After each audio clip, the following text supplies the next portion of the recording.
de tabaco y los trastornos del estado de ánimo, en concreto, como ya hemos visto, la depresión mayor, que es de la que más tenemos información. Luego hablaremos un rato sobre el hecho de que existe tristeza o síntomas depresivos al Sergio, margen. por favor, es que no te oímos desde aquí. ¿Puedes por aquí? Claro. Gracias.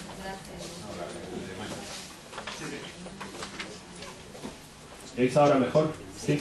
Bien. Bueno, decía que me he planteado 4 objetivos para esta ponencia. En primer lugar, hablar brevemente sobre la relación que existe entre el consumo de tabaco y los trastornos del estado de ánimo. En segundo lugar, hablaremos un rato sobre el hecho de que existe tristeza o síntomas depresivos, no clínicamente significativos, al margen de la depresión mayor, incluso de la sintomatología de abstinencia, aunque sí se debe al hecho de dejar de fumar. Luego hablaremos brevemente de esos estados emocionales a los que me refería y por último un par de diapositivas para reflexionar sobre lo que podemos hacer. En primer lugar, a modo de breve recordatorio de quién estamos hablando. Cuando nos referimos a trastornos del estado de ánimo, hablamos a esas alteraciones de la regulación del afecto del ánimo, que fundamentalmente son 2 grupos. Por un lado están los trastornos depresivos unipolares o depresión a secas, y por otro lado los trastornos bipolares. En el caso de los trastornos depresivos tenemos episodios o trastornos de depresión mayor. Nos referimos a esos episodios cuando son al menos 2 semanas de ánimo depresivo y algún otro síntoma depresivo que veremos ahora. Distimia, cuando hablamos de un trastorno que dura al menos 2 años, en el que hay más días, con síntomas depresivos que sin ellos, síntomas que no alcanzan los criterios diagnósticos de depresión mayor. Y por otro lado, los trastornos bipolares. Sabéis que hay 2 grandes grupos, el tipo 1, que es aquellos pacientes que alternan episodios maníacos o mixtos con habitualmente episodios de depresión mayor, y los tipo 2, que son pacientes que habitualmente desarrollan trastornos depresivos, episodios de depresión mayor, y que en la fase cresta llegarían a hipomanías, que no alcanzan trastornos maníacos. Y luego los trastornos del estado de ánimo no especificados o debidos a enfermedad médica, como pueden ser las apatías o los síntomas depresivos de gente con trastornos de Alzheimer, Parkinson, con lesiones cerebrales o con lesiones cerebrales postraumáticas o alteraciones neurológicas. Y el indicidio por sustancias o no especificado. Y luego, estos síntomas depresivos cursan con alteraciones a otros niveles, como sabéis, a nivel de interés y motivación, con falta de interés total o desmotivación, o en el caso de los trastornos bipolares todo lo contrario, ausencia de apetito que se suele manifestar por pérdida de peso o apetito desmedido, alteraciones a nivel de sueño que pueden ser desde insomnio, gente que tarda en dormirse, insomnio inicial, o que tienen despertares recurrentes por la noche, o que se despiertan antes teniendo la sensación de que no han descansado. Alteraciones en las fases de sueño de las lentas, las fases no REM, o en las fases REM incluso, con gente que refiere que aunque duerme no descansa. Problemas de hipersomnia, gente que se queda dormida de día y esto repercute en su vida diaria. O, en el caso de algún trastorno bipolar, que su alteración del sueño es simplemente que manifiestan que se ha reducido su necesidad para dormir y que esto no repercute en su vida diaria. Luego hay alteraciones a nivel psicomotriz, que nosotros las observamos y que... Se ha acabado la batería.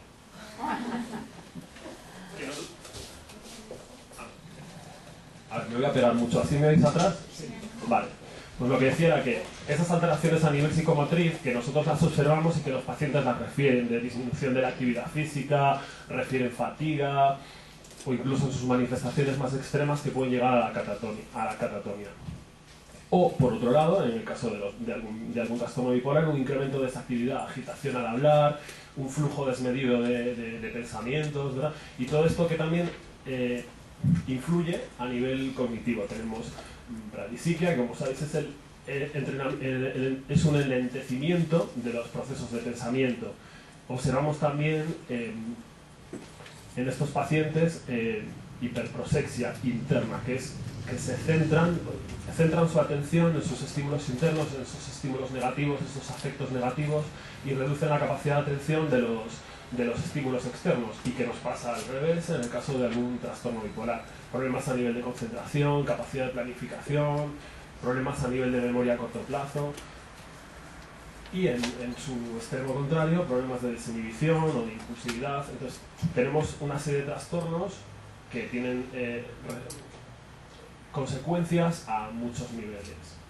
Bien, pues los estudios más extensos y mejor documentados sobre la relación entre el consumo de tabaco y la comorbilidad psiquiátrica los tenemos en el caso de los trastornos de estado de ánimo y fundamentalmente, como lo vemos luego en los bipolares, los estudios se refieren casi exclusivamente a trastorno, sí,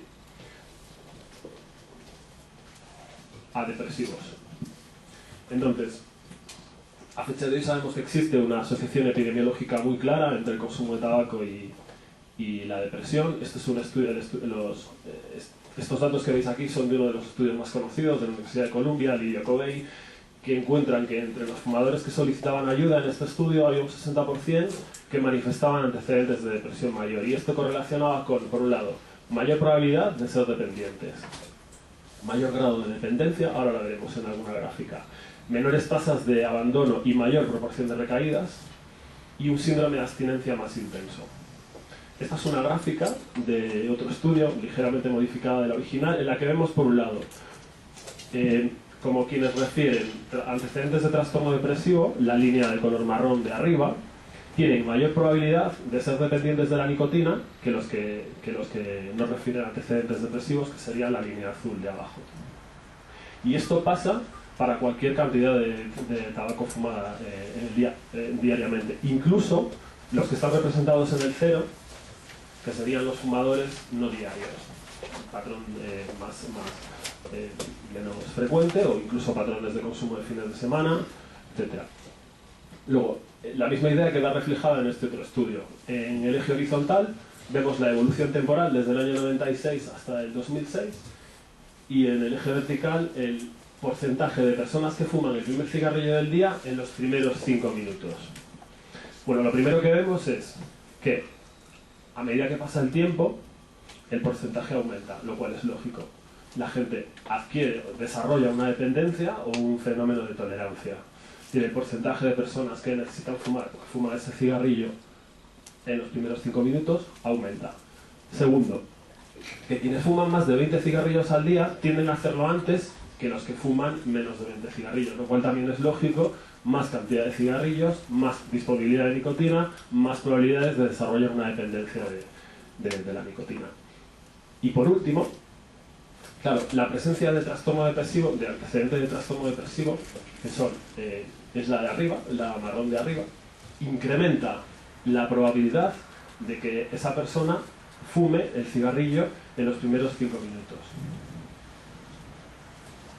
Visto desde el otro lado, ahora hemos hablado de los que fuman, su relación con depresión.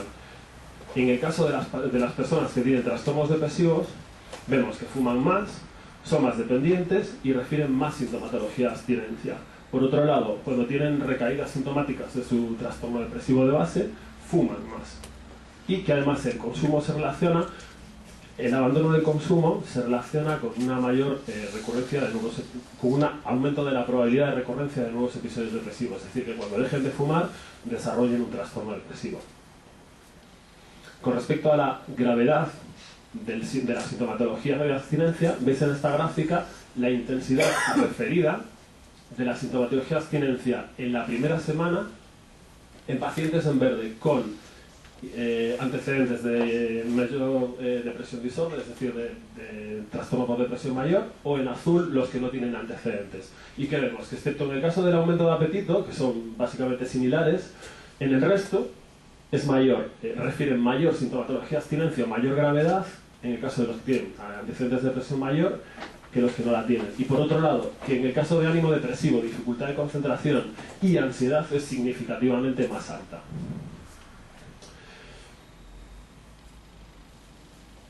Y de hecho, en la línea de lo que decía aquí, que el abandono de consumo se relaciona con la recurrencia de sintomatología depresiva de un episodio de depresión mayor, el mismo estudio de Lidio Covey nos dice que la frecuencia de aparición de un episodio de depresión mayor tras el cese de consumo en fumadores sin historia de depresión mayor es del 2%.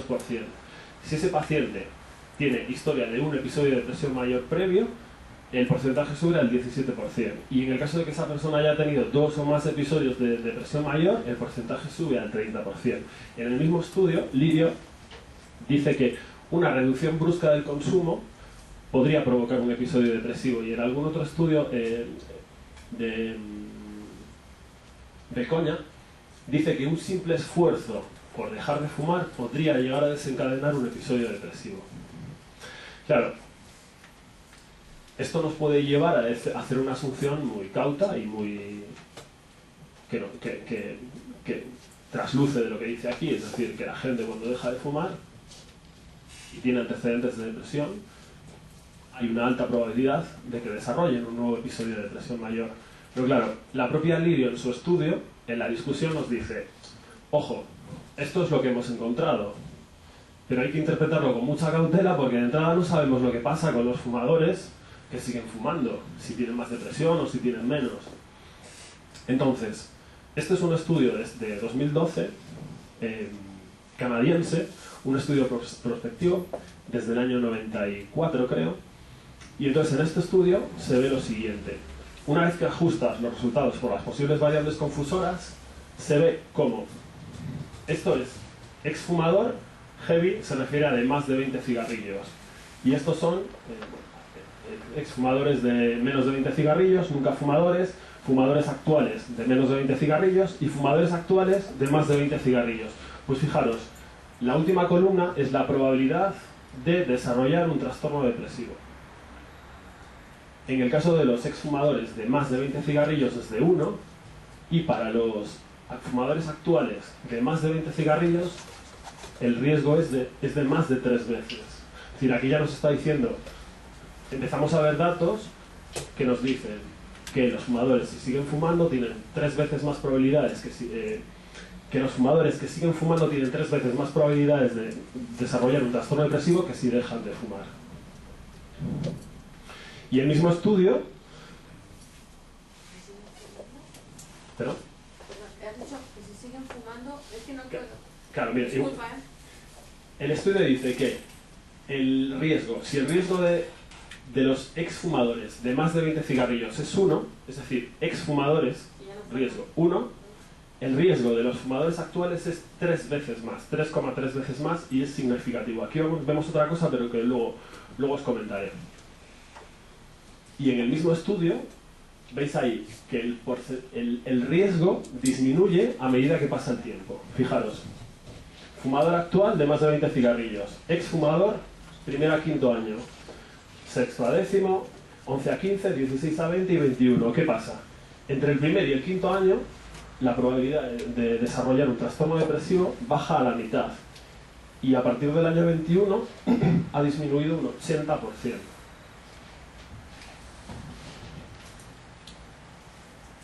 Y en los últimos años hemos empezado a ver, hasta ahora teníamos información, luego lo comentaré más detalladamente, hasta ahora teníamos información de que el tabaquismo y consumo de tabaquismo y depresión estaban relacionados, pero no teníamos mucha más información sobre esa relación. Y teníamos muchos estudios, como el que os comentaba Lirio, que claro, nos decían que dejar de fumar estaba asociado a una recurrencia de los trastornos depresivos de base, pero no sabíamos qué pasaba con los fumadores que seguían fumando. Entonces, este estudio que os enseñaba antes y algunos otros que os enseñaré empiezan a unirse a un cuerpo de evidencia que parece indicar que el consumo de tabaco es causa de depresión mayor, que cuando dejan de fumar hay una probabilidad alta, pero que esa probabilidad va reduciéndose a medida que pasa el tiempo. Fijaros, este otro estudio de un grupo finlandés. El consumo de tabaco continuado actúa como predictor de depresión mayor en comparación con nunca fumadores, es decir, personas que fuman y siguen fumando tienen más probabilidad de tener depresión mayor en comparación con gente que nunca ha fumado. Por otro lado, dicen que el riesgo de depresión mayor es elevado en exfumadores recientes, es decir, yo he dejado de fumar, llevo unas semanas, mi riesgo es mayor que... el riesgo de depresión mayor es elevado en exfumadores recientes y no en exfumadores a largo plazo, exactamente lo que iba a decir. Que una vez que pasa el tiempo y sigo sin fumar, el riesgo de depresión mayor disminuye en comparación con nunca fumadores. Otro estudio del mismo grupo del año pasado. Los fumadores a largo plazo tienen un riesgo significativamente menor, es decir, gente que ha dejado de fumar hace ya bastante tiempo, tienen un riesgo significativamente menor en varias dimensiones depresivas en comparación con personas que siguen fumando. Otro estudio encuentra un riesgo de depresión mayor incrementado en base a un patrón dosis-respuesta al incrementar la cantidad de cigarrillos fumados. Y el estudio de Michal de 2012 dice, aunque este es a modo anecdótico y todavía está en prensa, pero es algo como muy gráfico, dice que cada cigarrillo que fumamos al día, es decir, subir de 10 a 11, de 11 a 12, incrementa la probabilidad de desarrollar un trastorno depresivo en un 3%. Y las exfumadoras tenían menos riesgo de depresión mayor en comparación con las nunca fumadoras. Fijaros, las exfumadoras menos riesgo de tener depresión mayor que las nunca fumadoras. Este es un resultado sorprendente, que se une a otro que tenemos en la gráfica anterior y a otro más que os enseñaré ahora. Luego, Grover, 2012. Fumadores dependientes, pero no los no dependientes. Fumadores dependientes se asocian con mayores probabilidades de padecer problemas de ansiedad o estado de ánimo en comparación con no fumadores. Segundo, haber sido fumador dependiente y haberlo dejado no estaba relacionado con sufrir trastornos de ansiedad o estado de ánimo en la actualidad, en comparación con nunca fumadores. Y por otro lado dicen, también sorprendente, exfumadores no dependientes tenían menos probabilidad de tener problemas de ansiedad y estados de ánimo en la actualidad que los nunca fumadores. Es decir, gente que había fumado tiene menos riesgo de tener problemas de ansiedad o estado de ánimo que la gente que nunca había fumado. Entonces, hasta la fecha de hoy, o en la literatura, tenemos 4 grandes grupos de hipótesis explicativas de la relación entre el consumo de tabaco y la probabilidad de tener depresión. La primera dice que los fumadores utilizan el tabaco como un antidepresivo. Entonces, tenemos una hipótesis que nos dice que la depresión hace que fumemos, en la medida en que nos ayuda a calmar a tratar o a afrontar ese estado de ánimo negativo. Por otro lado, tenemos otra hipótesis que nos dice que la exposición crónica a la nicotina, en la medida que es un psicoestimulante, y al humo de tabaco, en la medida en que hay estudios que dicen que hay componentes del humo de tabaco que pueden llegar a funcionar como un IMAO, la exposición crónica a la nicotina y a este humo de tabaco causa la depresión mayor porque de alguna forma que desconocemos hasta la actualidad disregula las áreas que regulan el control de los afectos.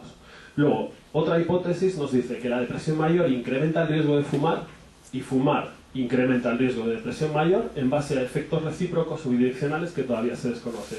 Y por último, estas serían las que plantean relaciones causales. Luego hay otra hipótesis que dice que esa relación no es causal, simplemente existen factores genéticos, conductuales o ambientales que desconocemos, que predisponen a la gente que fuma a tener depresión y viceversa.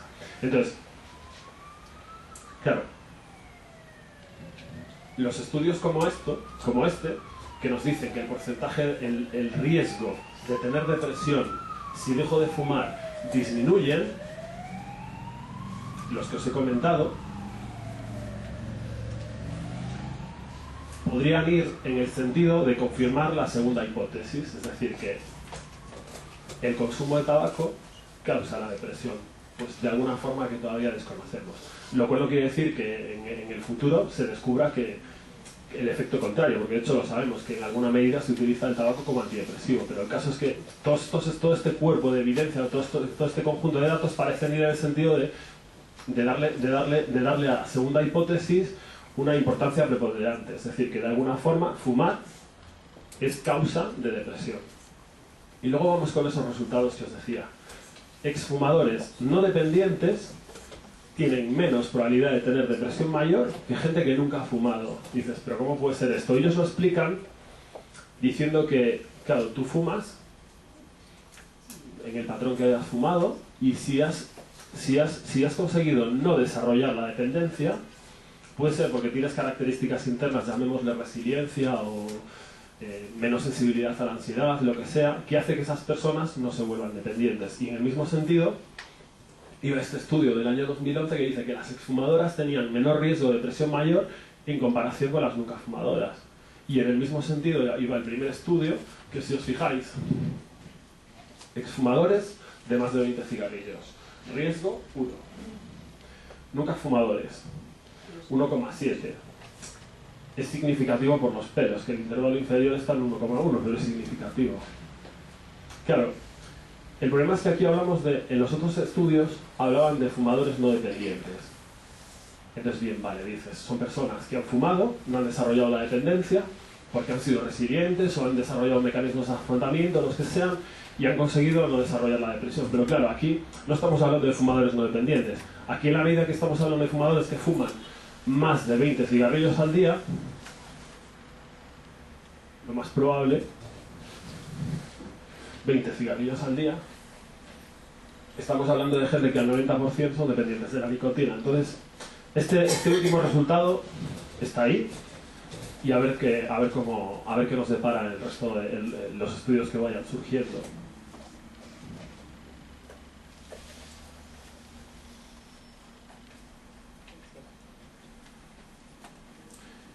¿Qué pasa en el caso del trastorno bipolar? Claramente nos falta información.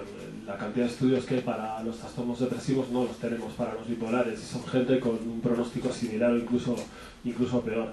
Sí sabemos a fecha de hoy que existe una relación epidemiológica clara entre trastorno bipolar y fumar. Vemos que hay unas prevalencias de consumo de tabaco entre las personas que tienen trastorno bipolar que puede llegar incluso al 70%. Sabemos que tienen más dificultad para dejar de fumar, y que la mayor parte de las características de su trastorno, con cambios continuos del estado de ánimo, episodios mixtos, problemas depresivos, no favorecen que ellos dejen de fumar. Fijaros, en este estudio nos dice la probabilidad de consumir tabaco, la probabilidad de fumar, si son fumadores diarios. Con respecto, esta es la prevalencia del grupo con trastorno bipolar y con población general. Entonces, probabilidad de ser fumador diario, 7,3 de personas con trastorno bipolar con respecto a población general. Probabilidad de haber fumado de forma diaria en algún momento de su vida, 4, con respecto a la población general.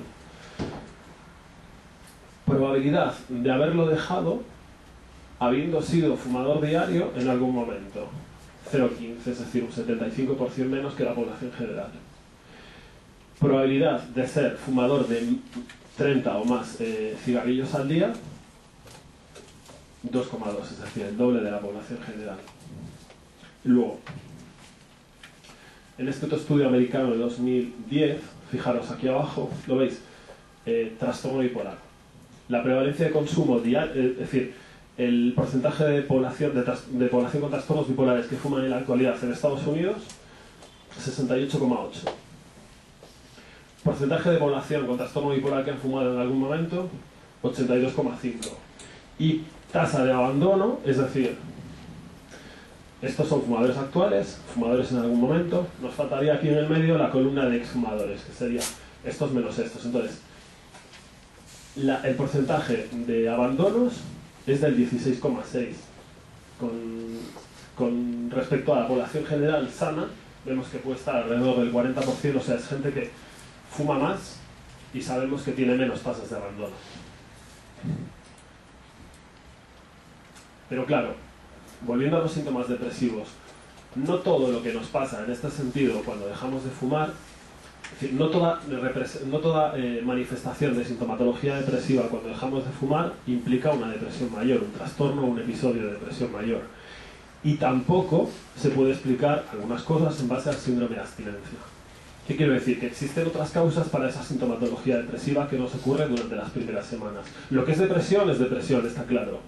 Pero que no todos los síntomas depresivos, y eso es lo que tenemos que tener en cuenta cuando vemos a nuestros pacientes, que no toda manifestación de sintomatología depresiva implica necesariamente una manifestación de un episodio depresivo o de un trastorno depresivo.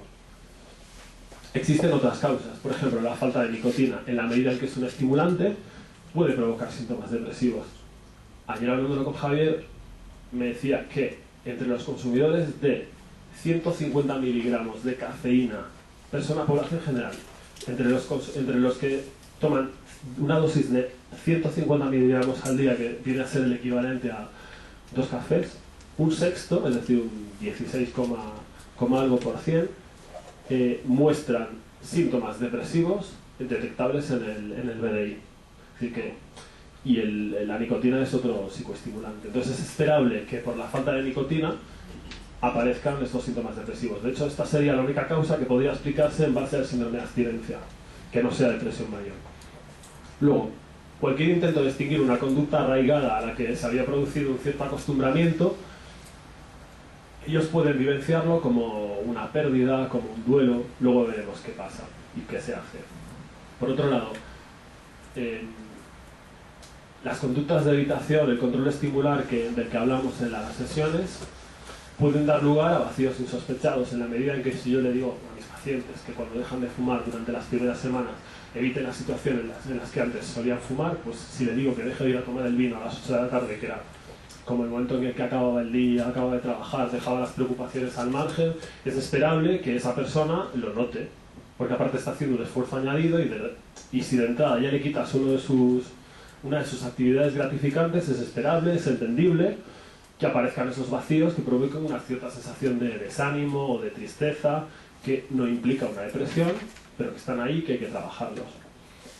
Y por otro lado, otra causa que explicaría la aparición de sentimientos de tristeza o de desánimo una vez que hemos dejado de fumar es que nos confrontemos con expectativas que nosotros teníamos que eran irreales. Pues por ejemplo, que me iba a costar menos de lo que iba a creer, o que incluso podría... por ejemplo, hablando de la motivación, la gente cuando deja de fumar le decimos que busque apoyo al margen del tratamiento, entonces se lo dicen a la gente, entonces los primeros días la gente le pregunta, ¿eres el centro de atención? Pero claro, luego ya la gente que no está familiarizada con lo que es un proceso, una adicción, que lleva tiempo, que es una carrera de fondo, dejan de preguntarte y a lo mejor llevas una semana sin fumar y no te preguntan porque creen que ya estás curado. Y claro, tú sabes que ni muchísimo menos, o sea, que es una carrera de fondo todos los días, y a lo mejor ese séptimo día lo has pasado peor, y claro, crees que ibas a ser el centro de atención de todos y no lo eres. Es decir, existen una serie de expectativas que cuando nos confrontamos con ellas y vemos que no eran reales, también nos pueden provocar ese desánimo. Entonces, en base a lo anterior, lo que os he dicho, existen sintomatologías depresivas que no llegan no tienen la significación clínica de un trastorno depresivo, de un trastorno bipolar, pero que están ahí y que tenemos que trabajarlas. Que de otro modo también puede ser un indicio de que no estamos haciendo todo lo que debiéramos o que tenemos que cambiar algo. Veámosla una por una. La primera es la euforia. Es, como sabéis, muy habitual en los primeros días, sobre todo en gente que nunca había intentado dejar de fumar o que habiéndolo intentado porque lo habían hecho sin ayuda o por el motivo que sea, nunca habían conseguido estar un día entero sin fumar. Entonces llegan pletóricos. Dicen, esto está tirado, esto es muy fácil o es más fácil de lo que yo creía. Claro, bien, esto es un sentimiento positivo en principio porque bueno, se están reforzando, porque lo están haciendo bien, pero hay que tener mucho cuidado si esa euforia se debe a algún tipo de distorsión, en el sentido de que te digan, pues igual no era tan difícil como pensaba. Digo, no, claro, lo difícil no es dejar de fumar, lo difícil es mantenerte. O sea, esto es una carrera de fondo, como decía antes, y tienes que ir día a día, sobre todo al principio. O que te digan, bueno, pues igual no era tan adicto, o ya te empiecen a decir, claro, pues igual puedo controlarlo y fumar un cigarrillo de vez en cuando, el fin de semana. El hecho de que hayan estado 2 o 3 días, una semana, 2 sin fumar, nos da muy poca información sobre cómo había sido su adicción y a ellos menos. Entonces, esto hay que reestructurarlo. Luego, ansiedad. Claro, aquí se da la paradoja que los que hacemos o los que hacéis intervención con fumadores lo habréis hablado 1000 veces con ellos. Claro, tú les dices que la nicotina, el tabaco es ansiogénico y ellos te dicen que no, que ellos lo utilizan como ansiolítico, que ellos los relaja. Claro, nosotros sabemos por la evidencia que la nicotina es un psicoestimulante. Refrendado además cuando hacemos tratamiento y a la gente le pides que cubran un registro de sintomatología de abstinencia a lo largo del tiempo. Y claro, los primeros días cuando están fumando, en las sesiones de preparación, antes de dejar de fumar, les dices, no, esto cúbrelo también. Y dice, pero ¿para qué voy a cubrir el de ansiedad si estoy fumando? Y digo, cúbrelo. Y luego dejan de fumar, esos valores se disparan y luego se van estabilizando. Y la inmensa mayoría, cuando ven su registro de sintomatología de abstinencia, al cabo de unos meses ven que sus niveles actuales de sintomatología de ánimo negativa es menor que cuando estaban fumando. Entonces claramente es ansiogénica y al dejar de fumar algunos valores se disparan, pero luego se estabilizan y son menores. Y claro, pero claro, ellos te dicen lo que os comento aquí. Es que a mí me relaja, me calma. Hay varias explicaciones para eso. Por un lado, las expectativas anticipatorias de la consumación de esa conducta. El fumar ya me puede relajar, el saber que, bueno, estoy aquí aburrido o enfadado o lo que sea, y dentro de un rato pues voy a salir y me voy a fumar mi cigarrillo. O incluso el hecho de haber estado, la presencia de sintomatología abstinencia sutil por haber estado un tiempo sin fumar. Antes le comentaba a Eduardo y a Paco que ayer vine en tren a Madrid porque había la posibilidad de que hubiera habido huelga ayer.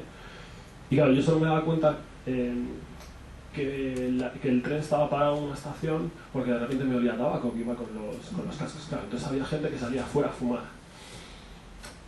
Y cuando llegamos a Madrid, claro, lo primero, salí y tal, y la primera persona que me fijé que iba fumando encendió el cigarrillo y la primera calada, medio cigarrillo atrás. Ese es un ejemplo típico de una persona que igual no había salido de las 6 horas porque iba durmiendo, o la parada desde Segovia se le había hecho muy larga y ya tenía una ligera sintomatología de abstinencia, y cuando salió, refuerzo negativo, ¿verdad? Si te comes la sopa, a lo mejor no te tienes que comer el pescado.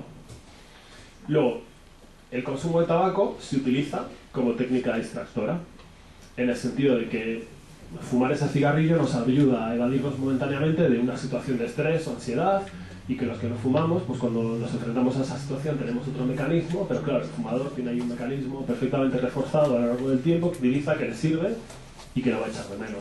O lo mismo como mecanismo de afrontamiento de estrés. Por eso es muy importante que durante el tratamiento transmitamos la importancia de desarrollar mecanismos de afrontamiento alternativos y que ellos se preocupen por buscarlos, que los desarrollen, que los trabajen y que funcionen por sí. Si no, luego veremos lo que pasa, pues por ejemplo en el caso de los irritables, que probablemente estén irritados porque en su balance decisional ven que dejar de fumar es una pérdida, no hay otras muchas ganancias, claramente compensa, pero tienes que trabajarlas. Un paso por... Entonces claro, ansiedad. Una vez que sabemos que esto es una paradoja, pero realmente, o sea, la nicotina es ansiogénica, y una vez que dejen de fumar, sus registros de sus registros de sintomatología negativa se estabilizarán. Esa ansiedad puede ser por la sintomatología de abstinencia, con lo cual podemos administrar TSN, o puede ser que estén hablando de ansiedad cuando en realidad se refieren al craving, a deseos de fumar, deseos intensos de fumar, que al igual que en la alternativa de afrontamiento ineficaz, puede ser también porque estén desarrollando una alternativa de afrontamiento ineficaz o que directamente no hayan desarrollado nada. En estos dos casos tendremos que trabajar en explicarles primero cómo son las ganas de fumar, lo de la hora, etcétera, etcétera, todo esto, y en el caso de las alternativas de afrontamiento, decirles, es que mira, tú has tenido un amigo que ha cumplido una función, que era el tabaco, esa función la ha cumplido siempre, ha desaparecido, entonces ahora, como persona que no fumas, como exfumador, tienes que hacer al igual que los que nunca hemos fumado, que los que nunca han fumado, y desarrollar tus propios mecanismos para afrontar esas situaciones de estrés, de enfado, lo que sea. O puede pasar también que se refieran a ansiedad cuando en realidad lo que estén experimentando es nerviosismo. En la siguiente diapositiva veremos lo que pasa con ella. Y luego un último comentario. El uso de ansiolíticos, luego Javier creo que trabajará sobre esto, en principio no está recomendado precisamente por lo que decía, que lo que debemos hacer es ir a las causas de la ansiedad y no enmascararlas. En segundo lugar, y más tan importante, que es que la bibliografía nos dice que el uso de ansiolíticos no demuestra que haya un aumento en las tasas de cesación. Y luego, porque probablemente si tenemos a un paciente en el que claramente está indicado la utilización de un ansiolítico, probablemente sea el criterio diagnóstico de que no sea el mejor momento para dejar de fumar. Pero bueno, habría que verlo. Entonces, quizá un peldaño por debajo de esa ansiedad, en cuanto a inquietud, o impaciencia, o fatigabilidad, o dificultad para concentrarme, un punto por debajo de esa ansiedad tendríamos el nerviosismo. Este nerviosismo puede deberse a lo que decíamos antes. Falta de nicotina, porque estamos extinguiendo una conducta arraigada, o por las expectativas previas de las que hablábamos antes. Entonces, ¿qué hacemos? Apoyo intratratamiento.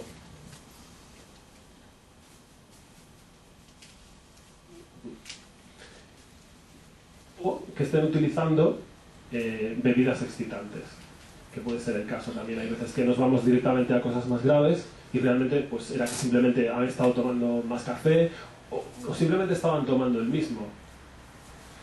Y como en la medida en que tenemos la nicotina desaparece, nos hace más efecto y nos pone más nerviosos. Entonces, actuación. Podemos valorar la utilización de TSN de liberación puntual, bien sean chicles, comprimidos, lo que sea. Por ejemplo, como hablaba con Javier ayer, que en el Congreso de 2005 de Santander, una americana, Jill Williams, Javier le decía que habían dejado de vender aquí el spray. El spray nasal. Entonces, claro, ella preguntaba, ¿cómo hacéis con la gente que tiene trastornos psiquiátricos? Es un formato de liberación como muy... Claro, aquí se han dejado de utilizar, o sea, aquí se ha dejado de comercializar porque no se utilizaba, ¿verdad? Porque no había demanda. Que es un formato de liberación como muy indicado para este tipo de problemas. Evitar esos estimulantes y fomentar actividad física, relajación, masajes, dedicarnos tiempo para nosotros, etcétera, etcétera. Tristeza o desánimo, lo que decíamos antes. Puede ser igualmente por la falta de nicotina, por la extinción de esa conducta arraigada o por las expectativas que teníamos que no eran las reales. ¿Qué hacemos? Apoyo al tratamiento, es decir, facilitar el que nos digan exactamente qué es lo que le está pasando, normalizarlo, es decir, bien, esto es normal, va a pasar, lo que tienes que hacer es buscar actividades placenteras, arreglarte más. Lo que les decimos a veces es que se ríen de nosotros. Estos primeros días arreglaros más, como que, pues porque yo lo valgo, como decía el anuncio, ¿no? Es decir, que la gente os diga, oye, pues qué guapo te veo, qué arreglado te veo, etcétera, etcétera. Que se dediquen tiempo para sí mismos y que busquen actividades gratificantes. En algún manual que tenían un programa cognitivo-conductual de entrenamiento en habilidades. Una de las estrategias dedicado especialmente para gente con trastornos de estado de ánimo. Entonces, una de las tareas que les indicaban para casa era de un listado de actividades gratificantes que tenían como unas 300, buscar sus 20 preferidas. Y luego la tarea para la siguiente semana era establecer una planificación para ir poniendo en marcha de esas tareas, 3 o 4 cada semana. Entonces, esto va en ese sentido, de que hagan actividades que les ayuden. La eterna pregunta esta de si esperas a salir, o sea, esperas a salir a que estés bien o empiezas a salir para empezar a estar bien, ¿verdad? Y luego lo que os comentaba antes, después de la euforia, pues habitualmente a los 15 días, depende del paciente, llega el momento del duelo, que ellos refieren como una sensación de vacío, o de que hemos perdido un amigo, ¿no? O que nos hacía mucha compañía, como que notamos ahí ese vacío.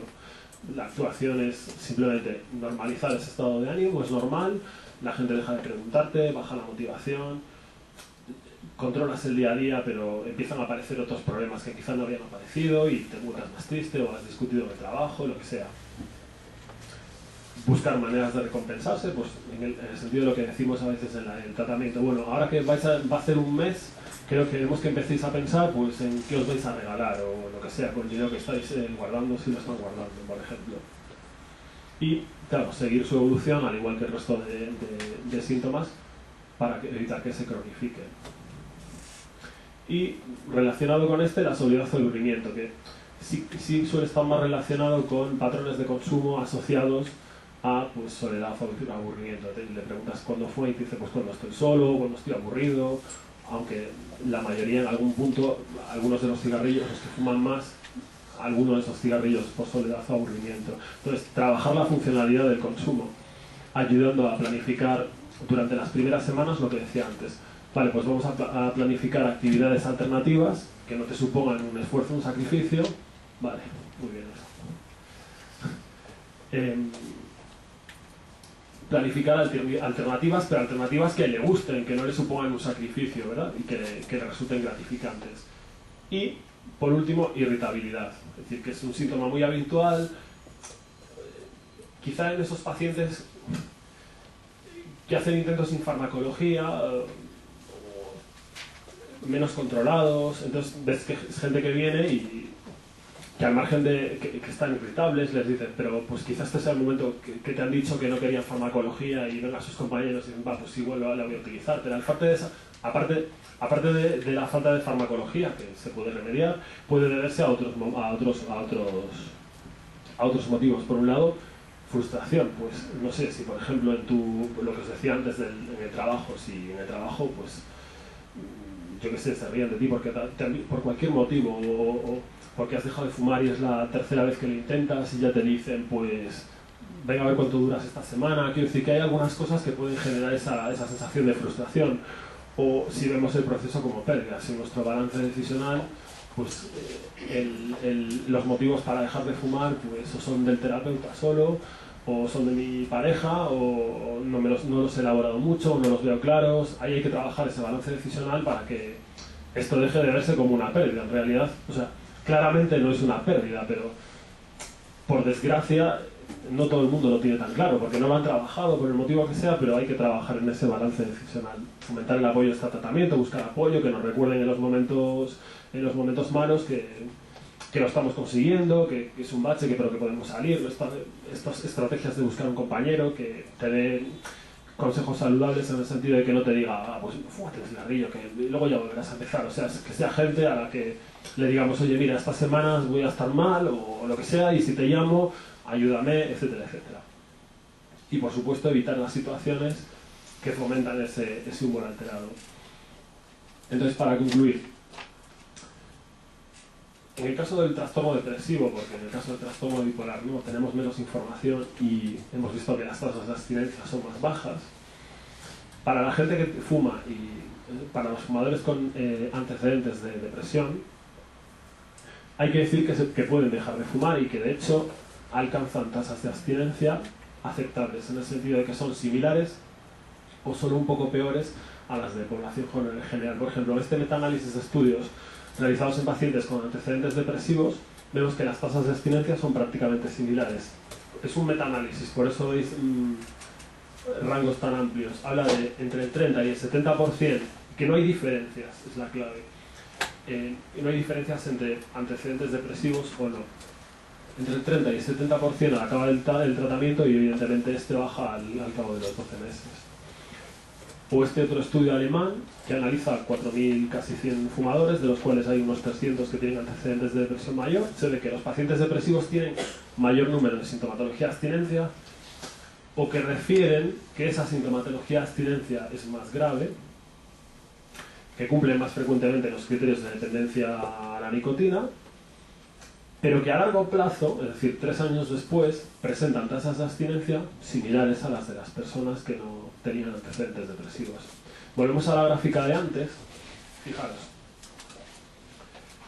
no hay antecedentes depresivos, tasa de abandono del 42,5, depresión mayor 38,1, distimia 37, trastorno bipolar, lo que os decía antes. Claramente aquí hay un problema y lo que os decía antes, nos falta información, pero es un problema que tenemos ahí. Entonces, ¿cómo podemos ayudarlos? Claramente son pacientes de peor pronóstico, porque tienen más sintomatología de abstinencia. Y probablemente porque tienen variables, o sea, no sé si decir variables de personalidad, tienen condicionantes, puede ser menor autoeficacia, puede ser mayor sensibilidad a la ansiedad, es una variable que refieren en algunos estudios. Tienen condicionantes que no ayudan a la hora de dejar de fumar, esa menor autoeficacia o mayor sensibilidad a los estímulos ansiosos, pero claramente hay un cuerpo de evidencia que nos indica, ahora me estoy refiriendo en concreto a la guía americana y a guías similares, que nos dicen que las intervenciones intensivas con estas personas funcionan. ¿A qué me refiero? A que tenemos que, al realizar esas intervenciones, valorar la racionalidad y la oportunidad de la petición de ayuda que nos dicen, valorar las barreras que nos vamos a encontrar durante el tratamiento, en el caso con ese paciente, los apoyos que tiene o los que está dispuesto a buscar. Tenemos que hacer historias clínicas especialmente detalladas para ir a las causas de los síntomas que luego nos vamos a encontrar, tener la mayor cantidad de información posible, hacer intervenciones prolongadas en el tiempo o incluso con seguimientos más continuos. Ayer Javier mencionaba estudios de un grupo de Cantabria en el que se veía que la mayor parte de los problemas estaban en las primeras semanas. Entonces, que luego la diferencia entre pacientes con antecedentes y sin ellos se igualaban una vez que pasaban, creo que eran 6 semanas. Pero que en las primeras semanas ahí es donde se marcaba la diferencia. Entonces, hacer intervenciones más prolongadas o, si no tenemos la oportunidad, incrementar el seguimiento durante las primeras semanas para evitar esa recaída. Utilizar el mismo tratamiento farmacológico, aunque tengamos la posibilidad, el conocimiento, la capacidad de introducir peculiaridades. Tener la capacidad para realizar adecuados manejos de síntomas y tener mucho cuidado, estar muy preocupados de las luces rojas. Por ejemplo, la anedonia es la variable que se relaciona con menor latencia y mayor probabilidad de recaída. Es decir, tener la capacidad para tener una serie de luces amarillas o rojas marcadas en nuestros pacientes y saber actuar. Y por último, tener la capacidad de introducir estrategias que no se utilizan con población general en esa población. Pues introducir programas de entrenamiento en habilidades. Si me hubiera dado tiempo, tenía un programa parecido al de Javier Moreno, en el que introducía pues manejo de o sea, estrategias de cambio de vías de pensamiento negativas, estrategias de búsqueda de actividades gratificantes, entrenamiento en habilidades, hablaba de temas de asertividad. Entonces, tener la capacidad de, si podemos, y si consideramos que nuestros pacientes lo necesitan, porque tenemos uno o varios pacientes que tienen antecedentes de depresión mayor, o que nos refieren que en intentos previos se han exacerbado esos sentimientos negativos, pues tener la capacidad de introducir estas estrategias adicionales. Pero que podemos ayudarlo y que sus tasas de abstinencia están ahí, nada más.